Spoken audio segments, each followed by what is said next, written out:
All right, can you guys hear me okay? We are going to start working on the material for this week, but I am going to talk about the PPF a little bit because I'm sure that Jessica's probably not the only one that has a couple of questions about that. Perfect, I'm glad that you guys can hear me. So I just did want to give you guys one more reminder, and I hope that you guys have figured this out already. But don't forget that on your screen, you do have to hit Mark Reviewed under each week's folder to display the next week. So on my screen, I can see all of these folders already. That's because I'm in Instructor View. Let me go ahead and switch over to Student View. And I'm not using the video broadcast on myself because I think that it just uses up some unnecessary bandwidth. So, you know, unless you guys just get really lonely and want to see my face, I'll turn it on. But for now, I think this will work pretty well for us. So in Student View, this is what it looks like on you guys' end. And if you haven't hit Mark Reviewed, you can only see week 1. So I'm just going to remind you guys, go ahead and hit Mark Reviewed. And now you can see week 2 popped up right here. Now, hitting Mark Reviewed, this doesn't submit any work. This does not say that you're completely done with that week. This is simply just the look of the class. So if you prefer to have all of your folders, then feel free to go ahead and open them all up. This is all here for you already so that you can work ahead or even just kind of get an idea of what we're going to be working on. So again, that was just a reminder. If you don't see week 2, it's probably because you have not hit Mark Reviewed yet. And if you're having any trouble finding anything or seeing anything, feel free to send me a text or an email.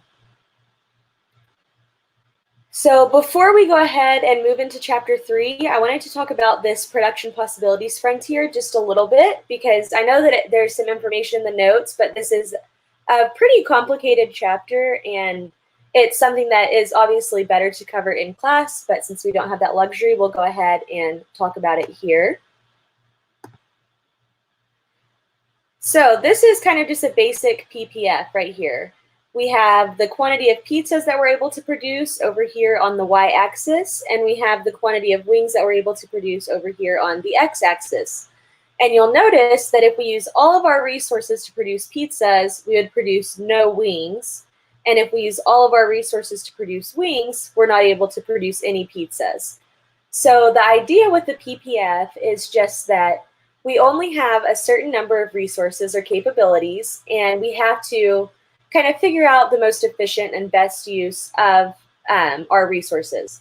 So the PPF can be straight, and it can also be curved. Whenever it's a straight PPF, this is a very basic model, and that's just kind of indicating that our resources are pretty equally stacked as far as producing one or the other. Whenever the PPF is curved, this is when we're maybe better suited at producing one resource than we are the other. So we'll talk about that in an example here in just a second, but it can be straight and it can be curved. So that's a really good question. So first click here, you can see that if we were to only produce pizzas, we were able to produce 100 pizzas and 0 wings. Now on the second click, and over here, sorry, on wings, if we only produce wings, we have 300 wings and 0 pizzas. Now points C and D, these are just different combinations that are on the PPF that are within our capabilities. So at point C, you can see that if we only produce 70 pizzas, we're able to produce 90 wings. And if we only produce 50 pizzas, we're able to produce 150 wings. So anything within this kind of area behind the line, these are things that we're capable of producing. The purple line itself is indicating kind of our most efficient use of resources. So if we're kind of hitting at a point, you know, right here at point F, this is something where we're only producing 40 pizzas and 70 wings. It's within our production possibilities. It's something we're capable of producing, but it's obviously not our most efficient outcome. So if we're going to be hitting our most efficient outcomes, those are going to be these points that fall on the purple line. So the shaded area, this is just to kind of indicate what all is we're capable of doing. Anything within the purple shaded area are outcomes that we're capable of producing. If they're not on that line, they're not the most efficient outcome, but they are still possibilities. A good example that your book uses for one of the questions in this PowerPoint is they ask you if unemployment goes up, does that move the PPF? And the answer there is no. If unemployment were to increase, similarly to what's going on right now, that would just cause us to fall somewhere around point F. So just because unemployment has changed, that doesn't mean that our capabilities or the number of workers that we're able to have overall has changed. It just means that we're not being as efficient as we could be. Now, this last point over here, point E, this is obviously like an ideal point. It would be better if we could produce here, but this is not something that we're currently capable of doing. Whenever the PPF is curved later on in this chapter, whenever we maybe introduce new technology, we're able to hire additional workers, anything like that that does move that PPF, that would possibly push us out to being able to produce at point E. But if you're given a PPF that's a line like this one, you would be able to look at this and say, point E is not feasible. It's not something that we're capable of doing. So I'm going to escape out of here and look at a curved PPF, so we can talk about that for just a second here. Okay, so the law of increasing opportunity cost, this is important with regards to that curved PPF line. The opportunity cost of producing a good typically will rise as society produces more of it. And in this case, the PPF will not have a constant slope. So our model back here that we were just looking at, this model has a constant slope. This is not a very realistic model because this is saying that the opportunity cost is the same as we move and produce this good, regardless of if we're at A, C, D, B, all the way down. Now, with the law of opportunity costs or increasing opportunity costs and getting a little bit more realistic with our models, it is a lot more likely that we would be looking at a more curved PPF line. So that was a great question to type in because realistically, our PPF would be curved. And now what that indicates here is that as we produce more and more of one good, we're giving up more and more of the other good. So that's why that line is typically curved.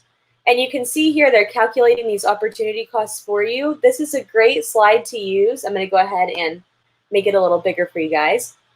But this is a great slide to use to kind of work through some of your homework problems and study for your test. So they're showing you at this first click that as we move from point D to point C, we're producing an additional 20 pizzas. So we're going from 30 pizzas up to 50 pizzas. And we're losing 30 wings. So the opportunity cost here of producing an additional 20 pizzas is we're giving up those 30 wings. You can see on this next one, we're still only producing another additional 20 pizzas, so going from 50 to 70, but now we're losing 50 wings. So that's that law of increasing opportunity costs, because as we devote more and more time to one item, we're potentially losing more and more of that other item. And they do just kind of work all the way back here and showing you that as we get higher up on this line that we're giving up more wings as we still are only gaining 20 pizzas. So that's obviously a very brief kind of coverage of PPFs. And if you don't really feel completely solid on those, don't panic because this is something that will come up pretty frequently throughout the semester, and we will have a lot more practice as the semester goes on. So again, if you're not completely feeling sure about these, feel free to send me an email or a text, and we can definitely hop on a call. Okay, so I'm going to give you guys about 2 minutes to see if anyone has any questions and allow the broadcast to kind of catch up with me. So at 2:17, I'm going to go ahead and start talking about Chapter 3. So if you have any questions about Chapter 2 or anything else from Blackboard, please feel free to type those in the comment box.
That is a great question. I'm going to go ahead and pop this question up on the screen for a second so that we can talk about these. So comparative advantage and absolute advantage, these are really kind of complex concepts for an introductory macro class, but they're very important for economics. So we are going to kind of touch on those really fast before we move on to give you guys a little bit more background. So absolute advantage, oh, sorry about that. Let me pop this one down. Absolute advantage means that one person can perform one task more effectively than the other person. So if we're looking here at Deborah and Mike, and we're looking at their production abilities of pizzas and wings, who would we say has the absolute advantage in producing pizzas? So the question here is, who is better at producing pizzas? Basically, who is able to produce the most of these items? So you can see that because 60 is bigger than 24, Deborah has the absolute advantage here in producing pizzas. Now, if we look at wings, you can see, well, Deborah also has the absolute advantage of producing wings. So she can produce 120, Mike can only produce 72. So absolute advantage just means that you're better at producing that good than someone else's. And the only way that we calculate that or figure that out is we just look at what are our production capabilities and whose are higher. Now, it's really important to kind of note that with absolute advantage, you can have the absolute advantage in both goods and it still be beneficial to you to trade, but you can never have the comparative advantage in both goods. And we'll talk about what comparative advantage is here in just a minute and kind of why you can never have both. Yeah, these would be endpoints on the graph. So like for Deborah's example, if Deborah were producing 60 pizzas, she would produce 0 wings. And if she were producing 120 wings, she would produce 0 pizzas. So that's a great question. Those are the endpoints from the graph. So we already kind of talked about who has the absolute advantage in pizza and wings. And this is just kind of showing you graphically. So that was a really good question, that these are the endpoints on the graph. So again, here's Deborah's graph. Here's her 60 pizzas. Here's her 120 wings. Here's Mike's graph. Here's his 24 pizzas and his 72 wings. Now, the way that we figure out who has the comparative advantage in things is we want to figure out who has the higher, who has the lower opportunity cost of giving up another item. And then we kind of figure out, well, that person, if their opportunity cost is very high to give up an item, it would make more sense for them to specialize in the item that has a high opportunity cost to give up. So we're looking here, we have Deborah and we have Mike, and this is without trade. And this is showing you what they're able to produce of a good and what they're able to consume of that good if they don't specialize and they don't trade at all. So if they don't specialize in trade, it means that they both have to produce their own wings and pizzas. And it says that if they were doing that, Deborah would only be able to produce and consume 40 pizzas and 40 wings, and Mike would only be able to produce and consume 18 pizzas and 18 wings. So keep those numbers in mind for a second as we kind of move forward a little bit. So consume just means to like eat the items, to sell the items. Consume just means that this is what they produce, so this is what they have available to sell or to eat or to use, anything like that. And that's a really good question too, because in economics, we say consume a lot, like consumer goods. And that just means that if I go out and, I buy toilet paper with all the other crazies right now, I'll be consuming that toilet paper in the sense that I'll be using that toilet paper. We will show how we got these numbers in just 1 second. So let me go ahead and move to this next slide so we can figure out what they can produce and consume. And if you guys will give me 1 second to pull out my notes, I'm going to mute this for just a minute.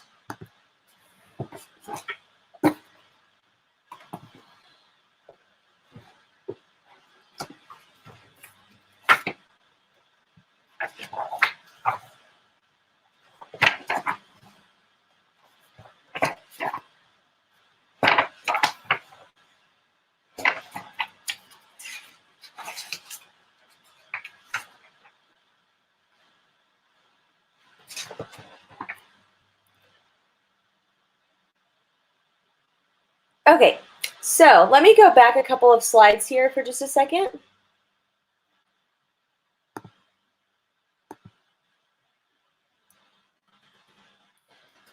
Okay, so where these numbers came from that we were talking about on that next slide is if you look at these graphs, and I do realize it's a little hard to see. Let me make this as big as I can. That we have 60 and 40. If Deborah's going to kind of produce the maximum amount of both that she can, and this is just them working through the graph, it's going to be 40 and 40. I'm not sure why it cut off that 40 right here. And if Mike is going to produce both goods, the most of both that he's able to produce at the same time are 18 and 18. Now, the way that they got these numbers is they just kind of produced a graph and then just worked their way up. Whenever you're doing these problems on your homework and things like that, they'll give you all the different combination numbers. So that'll allow you to kind of figure out, you'll just be able to look at that graph or look at that table and get these numbers. You're not just going to be expected to kind of pull these out of nowhere. These are things that will be given to you in your homework information. Okay, so moving on to the next part of this slide right here. This is the output of Deborah and Mike if they specialize. So this graph looks a little crazy, and it actually pulled up a little more than what I was wanting here, but that's okay. So with trade, we're looking at these numbers right here. We have production. Deborah will just make 60 pizzas. She won't make any wings. She's able to keep 41 of those because she wants to be able to keep more than what she would have produced by herself. Remember, she could only produce 40 of each by herself. And she'll get 47 wings from Mike. So this is an increase of 7 from what she was able to get before. Now, on this bottom end with Mike, he's only going to make wings. So he's going to make 72 wings. He's going to get 19 pizzas from Deborah. That's 1 more than the 18 he was able to produce himself.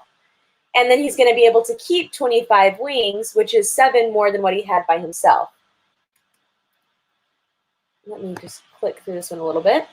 So with specialization and trade, just kind of to put into words what I just told you guys, Deborah produces pizza only and gives 19 pizzas to Mike. Mike produces wings only and gives 47 wings to Deborah. So even though Deborah was better overall at producing both items than Mike was, if they specialize in trade, they're able to end up with more than they would get if they just produced all of their own goods and kind of kept themselves and didn't really worry about what the other person was doing. So let's look at what this looks like graphically. Let me go ahead and move over here. So we have our quantities if they weren't working together, right? These are our original graphs. You can see Deborah's maximums, Mike's maximums, and then what the max is that they're able to produce of both goods by themselves. This is the original scenario. They're not trading, they're not sharing, and they're not specializing. After specialization and trade, Deborah is now consuming 41 pizzas and 47 wings. So this is this point C up here. And you can see that here, she's now outside of what her production possibilities frontier was on her own. So specialization and trade has now allowed her to improve her outcomes because she is getting more than what she would have gotten by herself. This would not have been possible if they weren't specializing and trading. And same thing happens for Mike down here. He's now able to consume 19 pizzas and produce and consume 25 wings. Point C is outside of his original PPF. So this specialization and trade has allowed him the opportunity to, get more of that good. So Jessica says they basically agree on who has the absolute advantage in production. Would that be right? So almost, they're figuring out who has the comparative advantage. They're figuring out who is able to produce more of the other good without giving up so much of a particular good. Now, absolute advantage, that just means that we looked at the numbers and that person is capable of producing more. Comparative advantage, a good way to think about this is if you had a professional baseball player who was also really good at soccer on one hand, right? And then on the other hand, we have kind of an average Joe that is just kind of mediocre at baseball and soccer. Now, if we were trying to figure out what would be the best kind of course of action for each one of them to do, if the professional baseball player, he's obviously better at baseball and soccer than the other guy, but if he starts to only play soccer, he's giving up a lot more in baseball than what the average Joe would be giving up if he were to just switch to soccer instead of baseball. So each person is kind of just figuring out what are they more efficient at producing. And again, we'll talk a little bit more about calculating that comparative advantage here in just a minute. And I'm going to go ahead and move to that next slide so we can look at that as well, because comparative advantage is really the important one from this chapter. So when we're trying to figure out comparative advantage, this is how we come up with those numbers, Jessica, and everyone else too, because I know that she's not the only one that's confused on this. This is a very confusing chapter. So we have Deborah and we have Mike. We have their kind of maximums on both ends. Whenever we're trying to figure out kind of what their ratios are, we're saying basically Deborah's 2 wings to 1 pizza, because we took 120 and divided that by 60. When we look at wings, we do 60 divided by 120, so the maximum flip the other way. And the wings are only a half of a pizza. For Mike, we take his maximum of 72 wings divided by his maximum of 24 pizzas and see that he's giving up 3 wings right here for each pizza. And then on his wing side, we take his maximum of pizzas divided by his maximum of wings, and that gives us that he's giving up 1/3 of a pizza. So these are the important numbers. These are how you figure out the comparative advantage. And what this tells us, we know right here, obviously 3 is bigger than 2. So what that means is Mike is giving up 3 wings for every 1 pizza that he's producing. Now over here, you can see that 1/2 is bigger than 1/3. So we're saying that Deborah is giving up 1/2 of a pizza for every 1 wing that she produces. And Mike is only giving up 1/3 of a pizza for every 1 wing that he produces. So even though if you just glanced at this and thought, well, if she can make 120 wings, that's what she should do, that's not actually the answer. Because when we calculate these comparative advantage numbers, you can see Deborah's giving up less if she specializes in pizzas, and Mike is giving up less if he specializes in wings. So that's how we're calculating those comparative advantage numbers. And that's how they agree on what they should trade, is they're agreeing on who has the comparative advantage in production, and then they're producing and specializing in those goods and then trading them with each other. Does that make a little bit more sense? I'll give you guys a second for that to catch up with me here.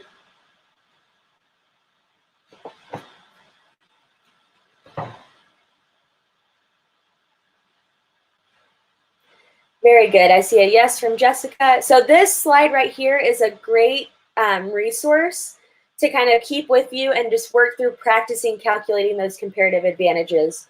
This chapter, it's kind of unfortunate the way that it fell this semester because it is something that happens throughout the entire semester. But the good news is that we will continue to work on these things. So don't feel discouraged if you don't get it right away, because we will have some time to continue working on these. So those are wonderful questions. Obviously, we're already kind of 30 minutes in, but that's okay. Chapter 3 is much easier than Chapter 2. Yes, exactly. They go with whatever has a lower opportunity cost. So, see, you guys are brilliant. We didn't even have to physically be on campus because y'all are figuring this out. Okay, so let's go ahead and get into Chapter 3. And if we don't finish all of Chapter 3 today, that'll be okay. This chapter that we're going to start working on is a lot easier than Chapter 2. So yes, exactly. You guys have big brains. So this chapter should be a piece of cake for you guys, because luckily this entire chapter is about supply and demand. And supply and demand are things that you guys deal with in your everyday life all the time already. So these concepts aren't incredibly new. It's not anything incredibly groundbreaking. And it should actually feel a lot more intuitive than kind of some of the things that we have been covering. So previously, and what we kind of covered a little bit today, was we talked about scarcity, which basically just means we have limited resources, we have unlimited wants. We went over the PPF, that production possibilities frontier, and talked about what our production capabilities were. And then the last thing that we looked at, that we talked about a little bit today, was how trade is mutually beneficial for both parties involved. So even if you have the absolute advantage and you're better at producing both goods than somebody else is, it still makes sense to trade, because one of you is going to have a lower opportunity cost versus the other person on a certain good. So the big questions for this chapter, go ahead and pop those up for you guys. We're going to talk about what are the fundamentals of markets, what determines demand, what determines supply, and how do supply and demand shifts affect a market. This is something that you have probably already been introduced to in a lot of other classes, and it's especially relevant right now because we're dealing with pretty intense shifts in supply and demand and changes in our fundamental markets. So this will kind of be an interesting chapter to compare to what's currently going on. And the reason why we learn these things and why we care about these things is we want to be able to predict price or changes in the market. So how the price might change in response to changes in things that are going on in demand, and kind of explain why changes are happening in a market. Understanding supply and demand also helps you guys understand how markets work. And this is really important to your future employers because if you can kind of present yourself with a basic economic understanding, then you are already ahead of the game in comparison to a lot of other applicants. So a lot of the stuff that we cover this semester can be really beneficial for you in your personal life as well. So what are the factors that affect the price of gasoline? I'm going to give the stream a second to kind of catch up so that you guys can answer this for me in the comment box. But what do you think affects the price of gasoline? Yeah, just like now with the virus. That's a great answer. Why do you think that this virus is affecting the price of gasoline? Do you think that it is directly tied to the virus? There's not any wrong answers. So prices and availability, that's a big one. You know, if gas is more expensive, there might be people that aren't, you know, paying for it. What else? Anybody else have any ideas on what affects the price of gasoline? Supply and demand, very good. So we talk about demand as a possible factor, and I want to know kind of what do you mean by demand? Like, is it just the amount of people that are wanting to go somewhere? Because, I mean, we all know no one's going anywhere right now, right? The demand is a little low on our end.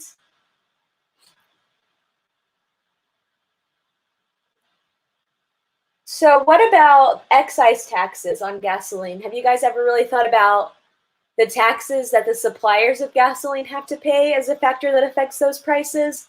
I mean, think about the price of gasoline here versus the price of gasoline in California. How those prices can be very different, right? Yeah, the time of the year changes the demand for travel. That's also an important one.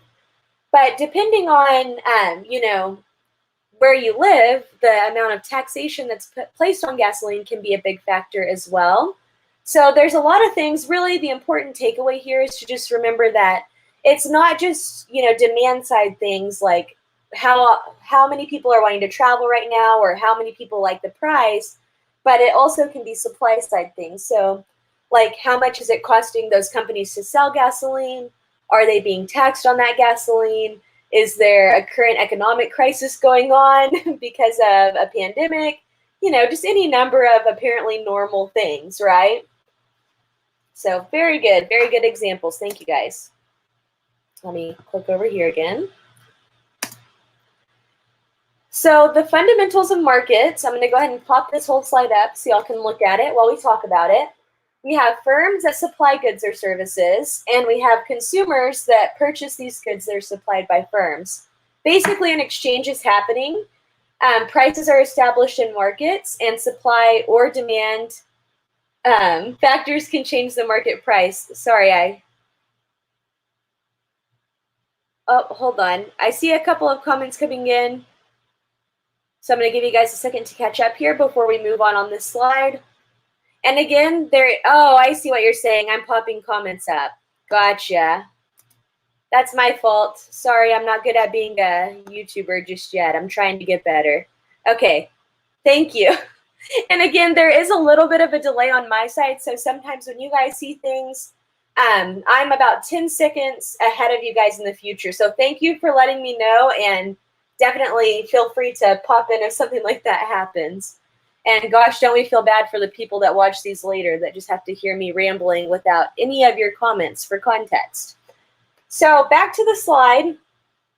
Firms are supplying the goods, consumers are purchasing the goods, and basically we're engaging in an exchange. So there's always two parties to every transaction at least. This is the firm and the consumer. It's obviously a lot more likely that you can identify with the demand side of the equation because you guys engage in that every day, right? Unless you have your own business or you work in retail, typically your kind of experience with the exchange has been on the demand side. So a good example is, say that you wanted to buy a car, right? You maybe like do a little bit of research, you go and you look on the internet, you maybe find somebody on Facebook, let's say, that's selling a car. Do you typically pay the price that they have listed on that car, whatever their asking price is? So I'll give it a second to catch up with me there. So whenever you're buying a car and you find a car online, do you pay the price that you see right there online, the very first price?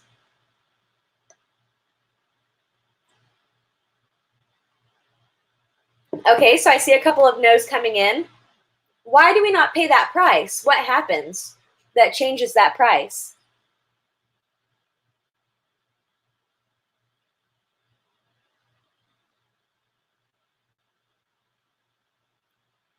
Yeah, so not always. We negotiate, right?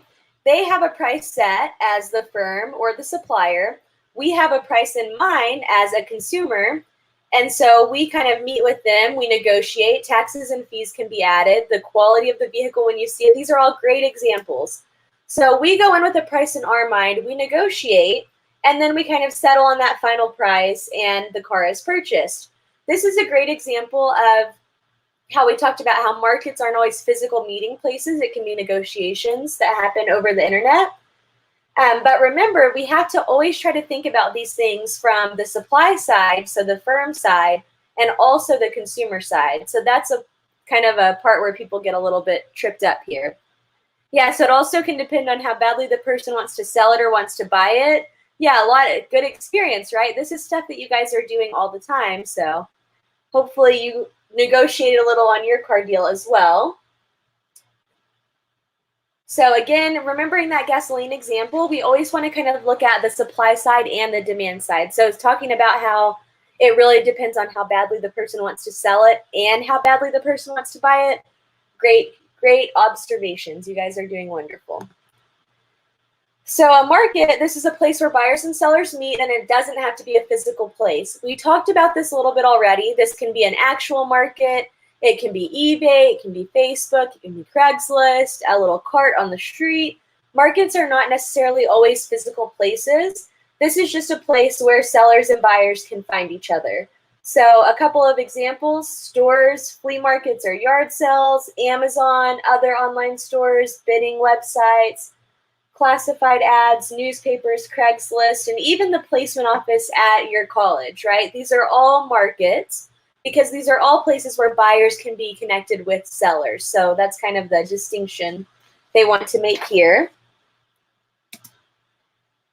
I'm going to pop this slide up so you can see it. The market economy, this is basically just saying that resources are allocated among households and firms with little or no government interference.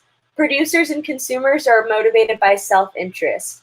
So self-interest is a really important topic in this chapter and in economics, because the idea and the truth here is that the majority of people are going to be motivated by self-interest. We're selfish. We want what's best for us. Yes, sometimes we can act in ways that aren't selfish, donating to charity, things like that. But for the most part, whenever you're going into these negotiations, the idea is that you are selfish. You need to be selfish to get the best deal. As a seller, you need to be selfish to get the most money that you can. But the invisible hand of the market is what's going to guide resources to their highest valued users. So the invisible hand is also a really important topic. It's kind of this guiding force that moves the economy back to its natural state.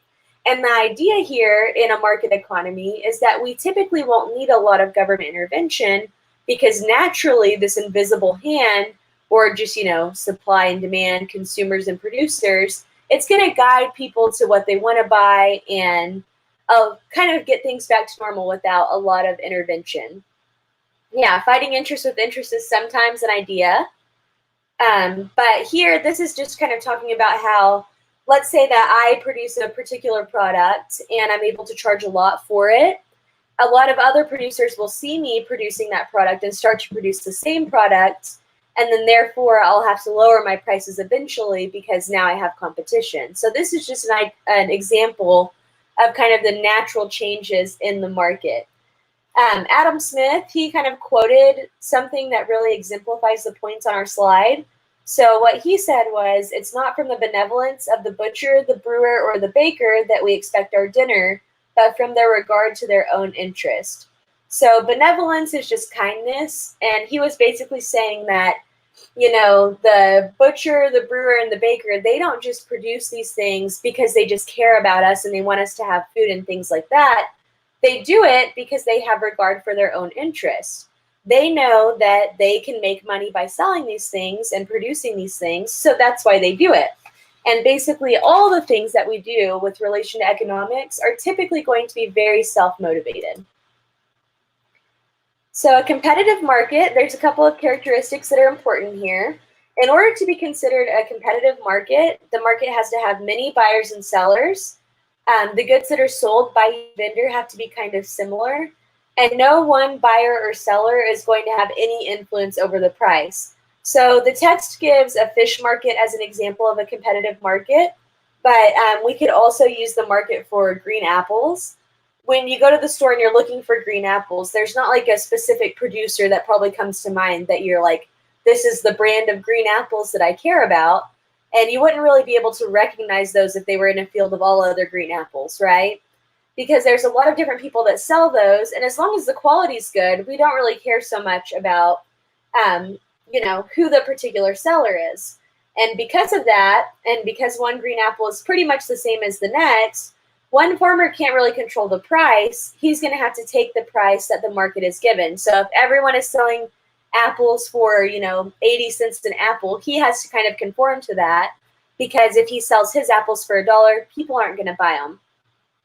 Yeah, monopoly versus competition. So we'll talk about monopolies later in the semester, but competition, this just means that there's more than one person selling it. So very good observation there. We also have a couple of different types of markets. So one type of market is an imperfect market. In an imperfect market, the buyer or the seller can influence the price. The market power here is basically that influence on price. This is the firm's ability to influence that price. And in a monopoly, so see, you're thinking ahead there, a single company supplies the entire market for a good or service. So I'll give you guys a second to kind of think about a couple of different monopolies in your head, just get an idea of anything that you think could be a monopoly. But I'll give you kind of an extreme example here. So in the extreme example, a single firm would produce the product with no real substitutes. So in the 1980s, around there, De Beers had about 90% of the rough diamond market. So now they have less than 30%. But at the time, this company had about 90% of the diamond market. And what was happening was they controlled all of the production side of diamonds.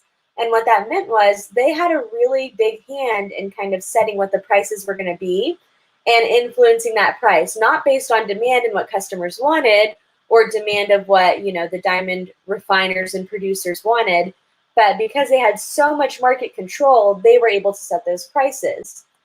Another example would be there was recently a big scandal with EpiPens where a man basically purchased that the information to be the sole owner of the EpiPen. And even though that's something that should theoretically be very cheap because it is a life and death good, he was able to kind of price gouge and raise that price. Now, price gouging and monopoly are not always the same thing. Obviously, with what's going on right now, you guys have probably seen the hotlines to report people that are price gouging during the pandemic and things like that. Just because someone is price gouging does not mean that they have a monopoly. To be a monopoly, they have to be supplying the majority, really the entire market with that good or service. So let's go ahead and move forward a little bit here. So talking about demand, and an important thing since we are running a little late, obviously, on this slideshow, this chapter basically goes through demand and then goes back through and goes through the same exact things for supply. So we'll probably only get through the demand side on our broadcast today, But getting through that demand side will give you the opportunity to really kind of understand what's going on the supply side. And feel free, if you do have any trouble, to post in that questions and answers discussion board. And I'll definitely hop on there and be giving some additional notes and things like that. So if anyone has any questions on the material that we don't cover today in this chapter, please post a thread in that questions and answers forum in Blackboard. And I will be hopping on there tonight and, throughout the rest of the week to kind of go over those with you as well. Just kind of a side note there. So we have the quantity demanded. This is the amount of goods that buyers are willing and able to produce at a current price. So this means that all else equal, there's going to be an inverse relationship between the price and the quantity demanded. And what that means is that as the price goes up, the quantity demanded of that good will go down. And if the price goes down, the quantity demanded of that good will go up. This is just kind of a basic economic concept, and it's probably something you've really thought about yourself, right? If there's something that you typically purchase, but it's not a complete necessity, and they suddenly jack up that price, you're probably not going to buy as much as that good. Now, if there's something that you like to purchase, and you go to the store and you're seeing they're having a great sale, the price has gone down, you may buy more of that good than you typically would. And with this law of demand, this is how the market is kind of able to use that invisible hand to, get the prices where they need to be. And it's really important to remember that this is still using those ceteris paribus assumptions, which basically just means all else being held constant. That's what's going on here.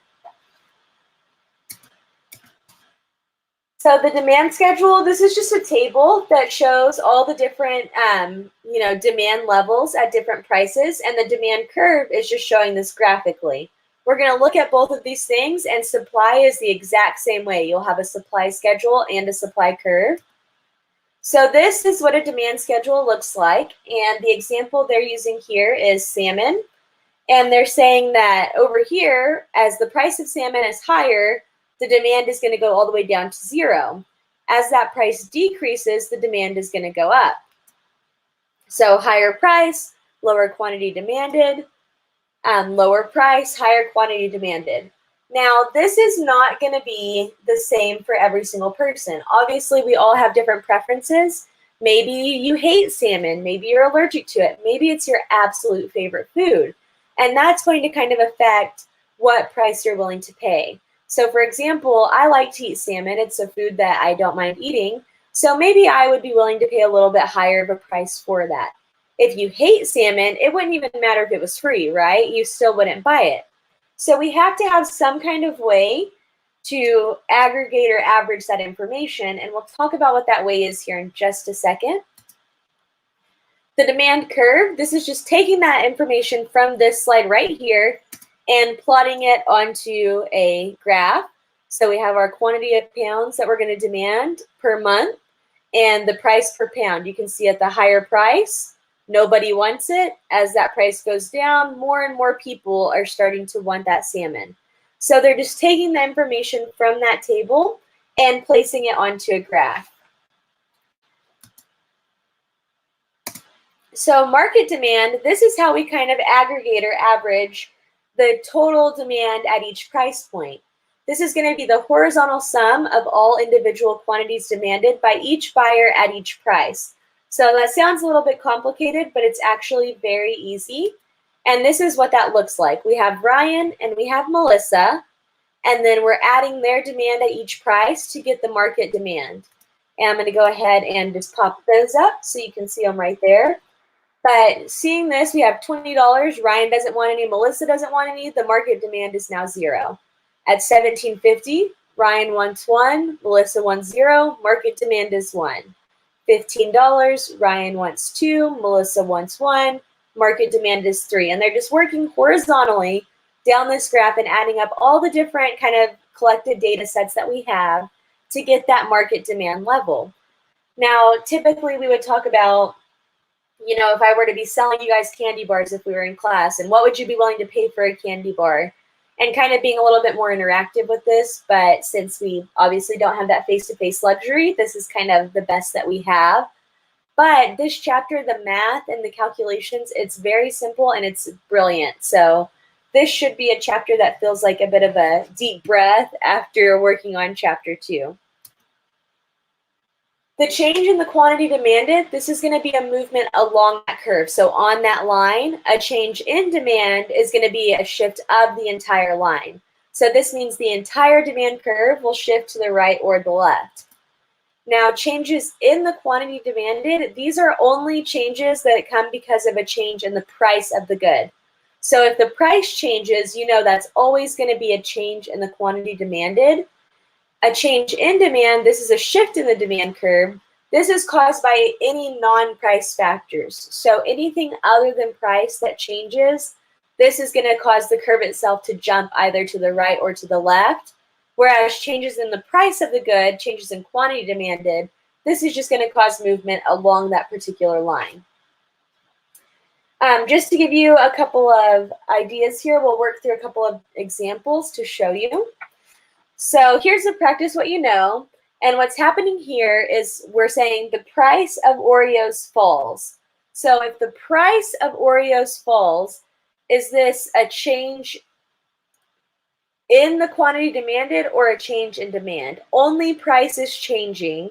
That's the only thing that's changing. So in this case, this would be a change in the quantity of demanded because we'd be moving now from point A to point B. So you can see the price falls, the quantity demanded goes up. We're still on that same line here. The line itself has not moved.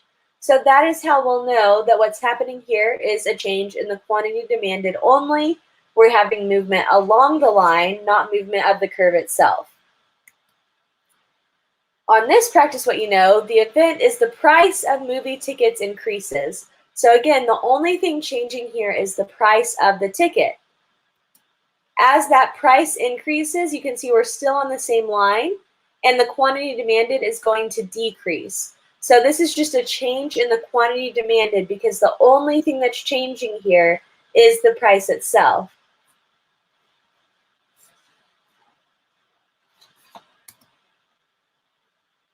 So changes in demand, this is when something other than the price changes. So the first example here,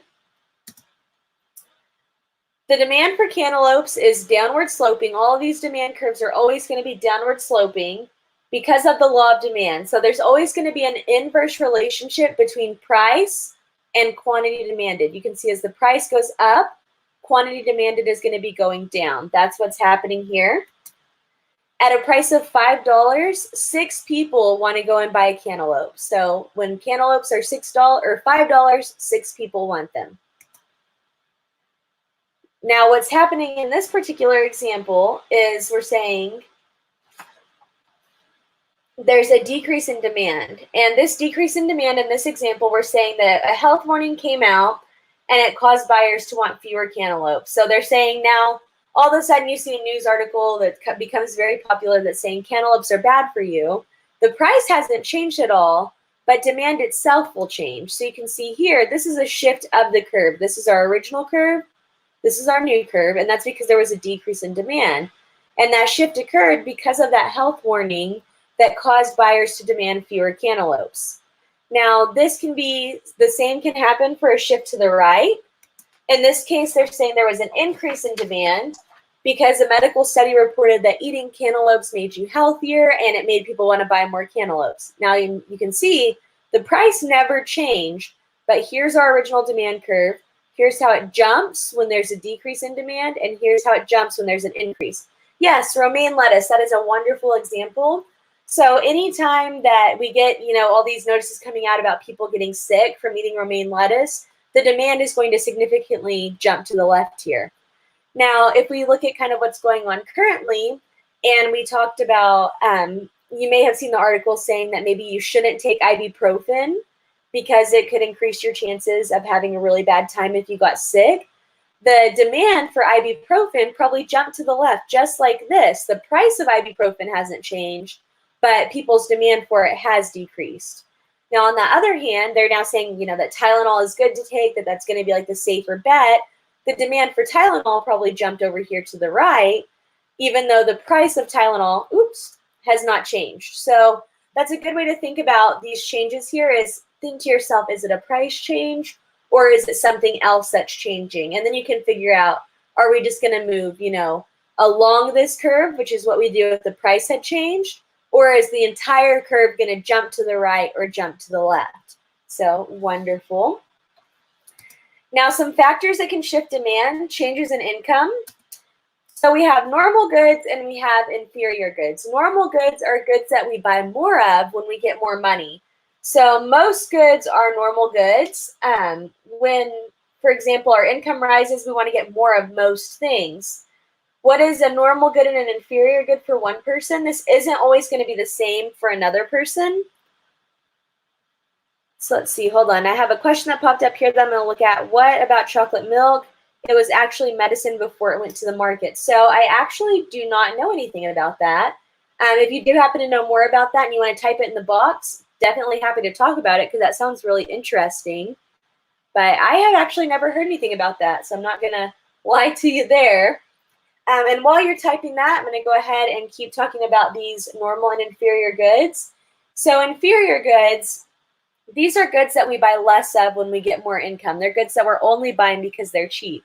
So on the slide, you can see they have Urban Outfitters up here and ramen noodles. They're saying that, as we get more income, clothing, like brand names, things like that, we're going to buy more of these items because we like them and we want more of them now that we have more income.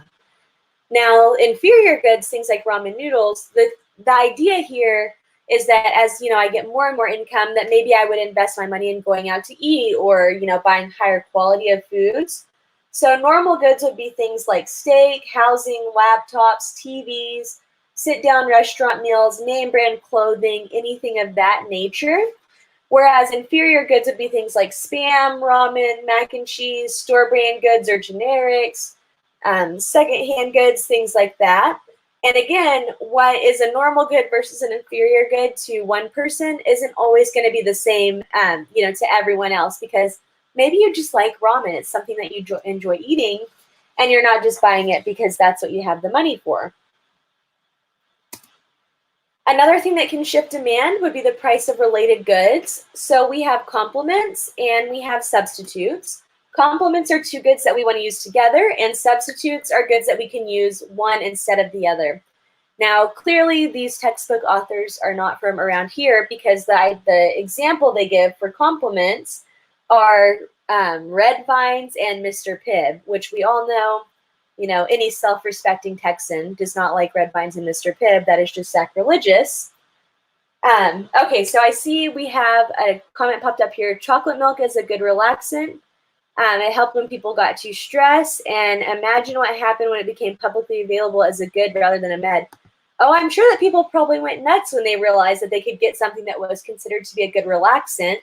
Now, whether that's like actually medically true, that's probably something that has, tapered off a little bit, but definitely whenever we're told that something is kind of helpful to us, and I'm looking at these comments right here, that's what we're talking about right now.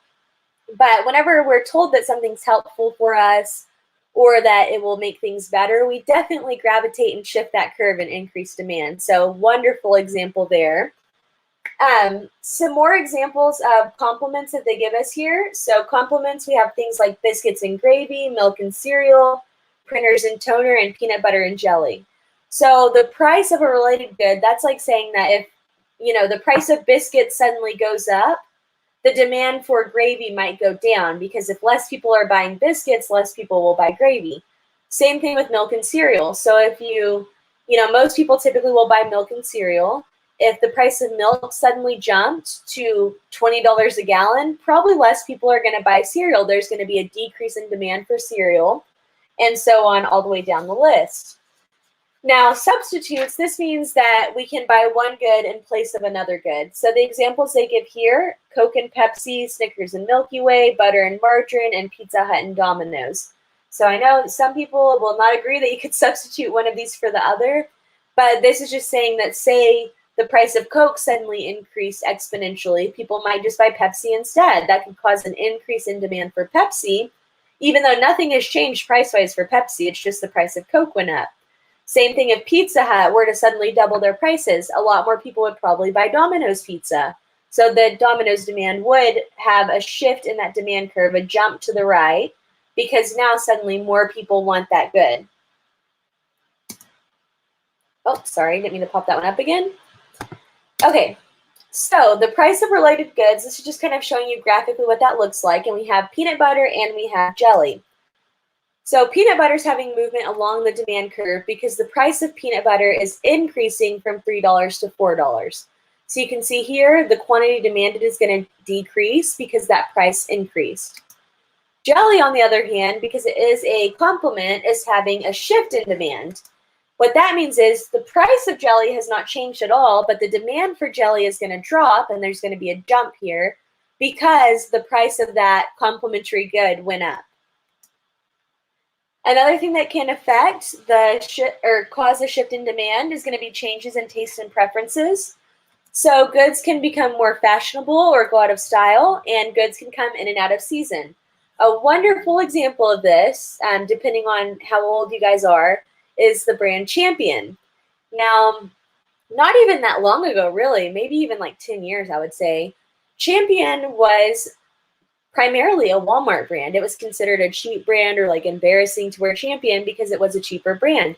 Now, all of a sudden, Champion has become very fashionable. It's very expensive, and it's the style. So now people are willing to pay a lot more for that good. The demand for that good has increased. So that initial change in Champion becoming popular caused that demand curve to jump to the right because the price hadn't changed yet when it started to become popular.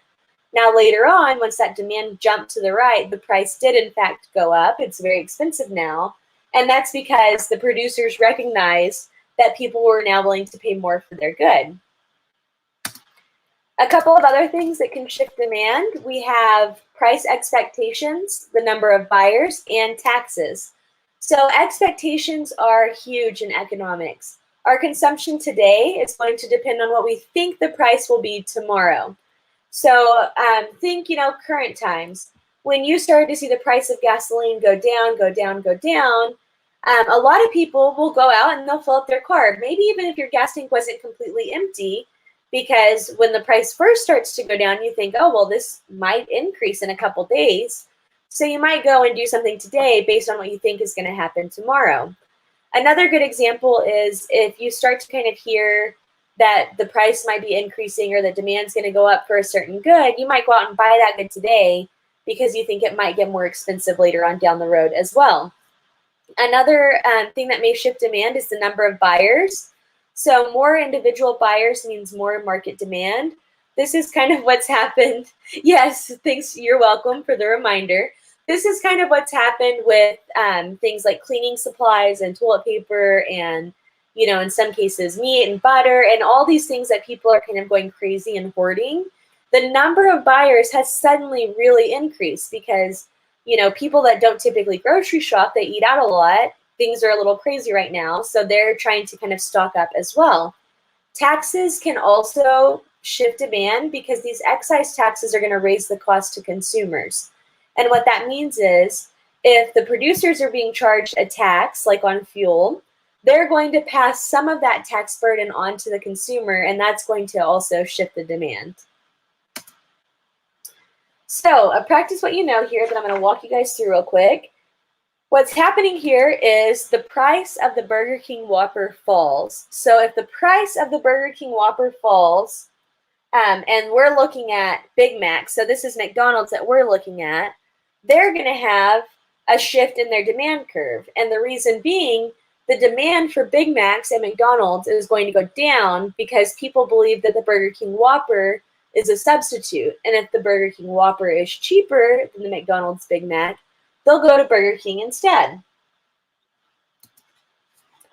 The next one, we have steak dinners is our quantity that we're looking at here, quantity demanded, and this is just the price of steak dinners.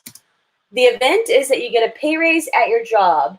So what's going to happen to the number of steak dinners that you're going to consume?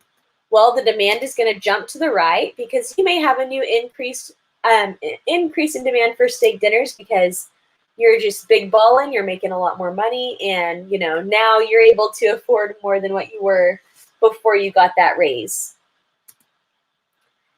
Next, we have generic cheese, and the event is that you get a pay raise at your job. Theoretically, this demand curve would now jump to the left because you would be buying less generic cheese. You have a pay raise now. You can afford fancy cheese. You don't need a generic.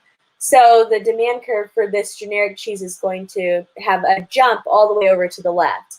Now remember, what's happening in these scenarios is that things other than the price of the good in question are changing.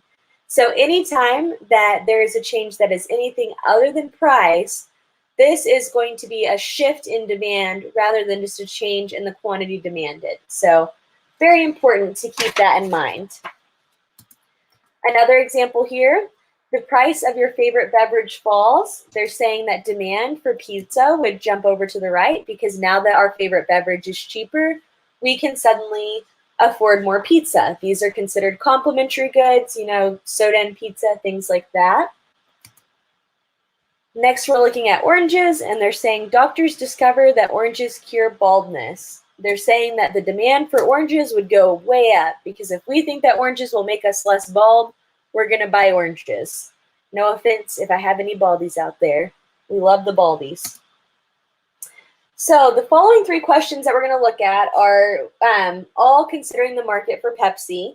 And what we're trying to figure out is a change in the quantity demanded, which is just movement along the curve. Oh, hold on. I have a question that popped up here. Let me see. Can you repeat what you said about demand staying the same, but quantity demanded changing? Yes, ma'am. So the price is staying the same in these examples of that good, but the quantity demanded is changing. So if we go, let me go back here for a second.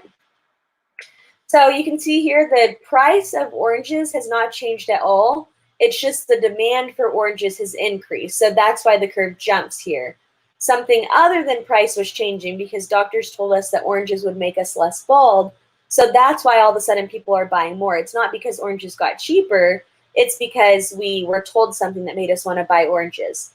So all the examples that we looked at, these are changes in shifts in demand. So the curve itself shifts one way or the other, not a change in quantity demanded, because changes in quantity demanded would just be that the price had gone up or down, and that caused just a simple change in the quantity demanded. So very good question. So with Pepsi, we're trying to consider, very good, changes in the quantity demanded, which are movements, or change in demands, which are shifts of the curve. So assume you like Pepsi and your income increases. What is going to happen? So I'm going to give you guys a second to look at these answers, and you can just type your answer in the comment box there. So you like Pepsi and your income increases. So what is going to change here? And remember, a change in demand is whenever something other than price changes of the good, and a change in quantity demanded is when the price of the good changes. Yes, I see a lot of answers A rolling in. That is correct. So the demand for Pepsi is going to increase. You guys are awesome. Very good. So assume the price of Pepsi decreases. What's going to happen on this next one? The price of Pepsi decreases. Very good. I see a C popping up from Jessica. On this one, the quantity demanded of Pepsi is going to increase. So on the previous slide, let me go back one here. The reason that this one was a demand increase was because your income increased. The price of Pepsi didn't change at all. So something other than the price of Pepsi changed. That's why just the demand for Pepsi increased. In this case, this would be the curve itself jumping over to the right. This would look a lot like this. So this is Pepsi's demand curve. In this example, your income increases. The curve for Pepsi demand jumps over here because Pepsi's price, if this were Pepsi, didn't change, but your demand for Pepsi did change. So that's what that one would look like. The second example where it said the price of Pepsi decreased, that would just be the price going from like right here to down here. There would be no other curve over here. This wouldn't exist. Your demand, just your quantity demanded went up because the price went down. So if it's not price that changes, you're going to have a jump to the right or to the left. If it is price that changes, you're just going to move along this original curve. And whenever we are moving, you know, a jump in the curve and we have a whole new curve, that's going to be a change in demand. whenever we have movement along the one curve, we don't have a new curve. This is going to be a change in the quantity demanded. So very good. You guys are doing wonderful. Now, assuming that the price of Coke decreases, what might this do to the demand or quantity demanded of Pepsi? Remember, the price of Pepsi is not changing, and Coke is now getting cheaper. So think about that for a second. What's going to happen to Pepsi? Is it going to be a change in demand or a change in quantity demanded? And is it going to increase or decrease? Very good. I saw a B pop up. Correct. The demand for Pepsi will decrease. And that's because what's changing here is a substitute good is getting cheaper. So less people are going to buy Pepsi. In this case, that entire curve is going to jump to the left. So very good. And there's a couple more practice what you knows, but we're getting a little towards the end of our time here, and that just about wraps up the demand side. Again, I know that there is still quite a bit of supply side stuff in this chapter, so please look over that supply side stuff, and any questions or clarifications that you have or may need help with, go ahead and I'll start a thread for chapter 3 questions, and that way you guys can just respond to that discussion thread. If you go to the discussion board tab in Blackboard, I'll go ahead and show you what that looks like right now to make sure that everybody can see it. So if you just go to discussion board over here, let me make this a little bit bigger. And what I'm going to do in this discussion board is I'm going to make a forum for chapter 3 questions, and you guys can just go ahead and respond to that forum to ask questions, and I'll get on here and answer those as they come in. So definitely just look over what we have left. Sorry that we ran out of time a little bit here today. We just had a lot of really good questions from chapter 2, but we will go ahead and move on to chapter 4 on Thursday. If you submitted your How to Do Inquisitive and your chapter 1 assignment, I'll go in today and update those chapter 2 grades to the hundreds that you'll get for participation. So I'll make this forum right now for questions on the remainder of chapter 3. Please feel free to post in there and I'll talk with you that way. And as always, if you have any questions, you can always text me or call me or anything along those lines. So thank you guys so much. I really appreciate the engagement and the participation. And I will stay on for a minute in case anyone has questions. But if you don't have any questions, you are free to go. Thank you guys so much.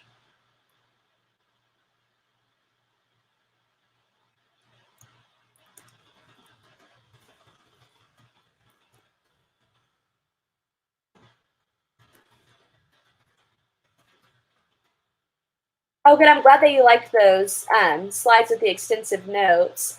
That is something that I was actually only going to do for chapter 2 because I don't particularly love my lecture notes being published and out there. But if there is anything that you have trouble with in the slides, definitely feel free to send me a message and I can help you out with specific notes on those parts.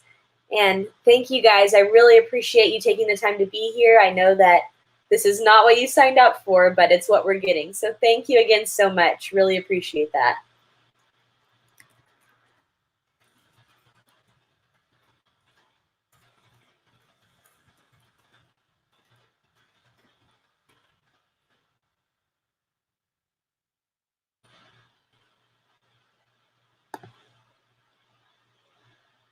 Okay, so that discussion board for questions on the Chapter 3 lecture is now live and available for you. So if you do have any questions, y'all feel free to talk to each other on that forum to ask me questions. I'll hop on there and help you with those. And if there's no more questions, I'll wait just a few more minutes and see if anyone posts anything. I'll go ahead and end this broadcast here in just a minute. And again, if you are working on your exam review and you have questions on, whether or not you got some things correct, you can also email or text me about those, and I can kind of work through some of those with you if you're not sure. So I won't give you the answers for every single one, obviously, but I can definitely help you if there's any that you have questions on. So thank you again.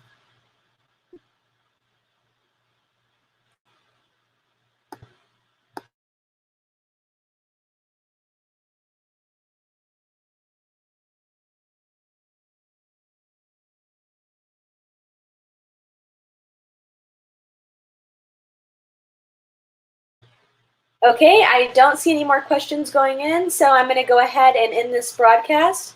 If you didn't have a chance to ask your question, please feel free to send me a text message, and I will help you with whatever I can. Thank you guys so much. I really appreciate it. Have a great week, and I'll see you Thursday.